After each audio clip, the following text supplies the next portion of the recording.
Saudara-saudara yang terkasih, dimanapun saudara-saudara berada, kita akan kembali merenungkan firman Tuhan. Untuk itu, mari kita membukanya dengan doa.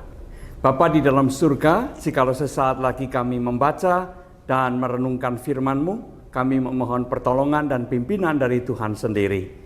Di dalam nama Tuhan Yesus, kami berdoa. Amin. Mari saudara kita membuka Injil Markus pasal yang ke-6 ayat 48 dan ayat 50b. Saya akan membacakan demikian. Ketika ia melihat betapa payahnya mereka mendayung karena angin sakal, kira-kira jam 3 malam, ia datang kepada mereka berjalan di atas air dan hendak melewati mereka.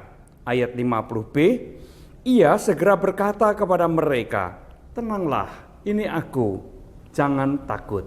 Demikianlah firman Tuhan. Saudara yang terkasih dalam Tuhan Yesus Kristus, para murid disuruh oleh Tuhan Yesus mendahuluinya menuju ke Betsaida. Dan untuk menuju ke Betsaida itu, para murid menaiki kapal menyeberangi danau Genesaret.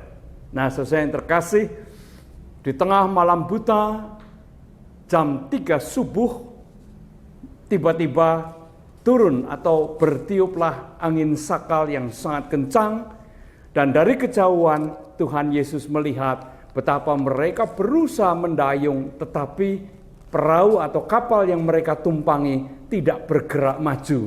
Mereka diombang-ambingkan oleh angin sakal dan ombak yang sangat kencang. Kita tahu bahwa sebagian para murid itu adalah para nelayan. Mereka sangat akrab dengan laut, dengan danau, dan tentu saja mereka juga akrab dengan gelombang atau ombak yang ada di danau dan di laut. Tetapi pada malam hari itu mereka sungguh sangat kewalahan, mereka tidak berdaya, mereka juga dicekam oleh ketakutan oleh karena kencangnya angin sakal itu. Dan mereka sudah berusaha, tetapi toh tidak ada kemajuan.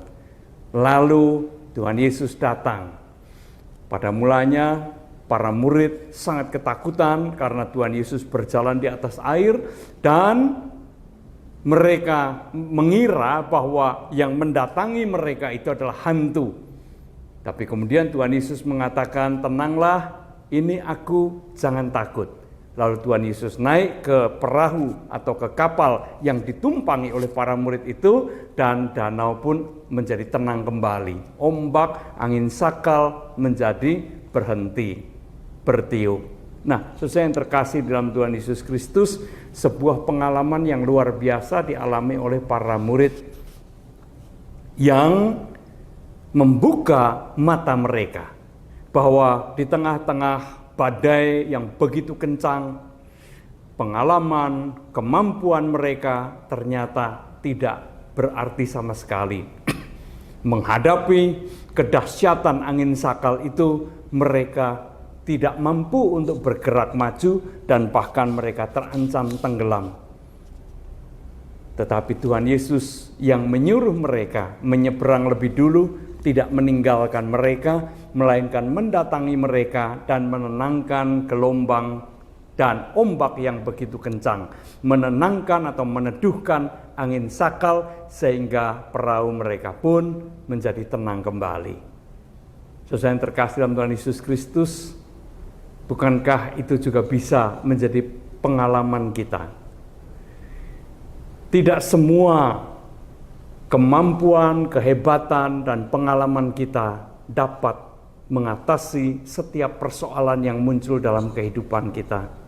Tidak jarang kita mengakui dan kita melihat serta mengalami bahwa peristiwa-peristiwa gelombang kehidupan yang menghantam perahu kita, perahu kehidupan kita, seringkali demikian kencangnya, demikian kuatnya, sehingga kepandaian, kehebatan, pengalaman kita yang begitu banyak tidak ada artinya, tidak mampu dipakai untuk mengatasi gelombang kehidupan tersebut. Saudara yang terkasih dalam Tuhan Yesus Kristus, Pengalaman para murid ini mengajarkan kepada kita, jangan takut, Tuhan Yesus ada. Apabila kita memberi tempat kepada Tuhan Yesus di dalam kehidupan kita, maka gelombang kehidupan pun akan dapat ditenangkan. Kuasa Tuhan melampaui segala kuasa persoalan, segala kuasa gelombang kehidupan yang menerpa kita. Oleh karena itu, kata-kata Tuhan Yesus ini biarlah juga ditujukan kepada kita semua. Tenanglah, jangan takut, ini aku. Tuhan Yesus ada, Tuhan Yesus hadir dalam kehidupan kita. Amin. Mari kita kembali berdoa. Terima kasih Tuhan, Engkau telah menyatakan janji penyertaan-Mu. Biarlah kami senantiasa memberi ruang bagi kehadiran-Mu, sehingga di dalam menghadapi gelombang kehidupan sebesar, sekeras apapun, kami tidak takut karena Engkau ada dan hadir dalam kehidupan kami. Di dalam nama Tuhan Yesus kami berdoa. Amin.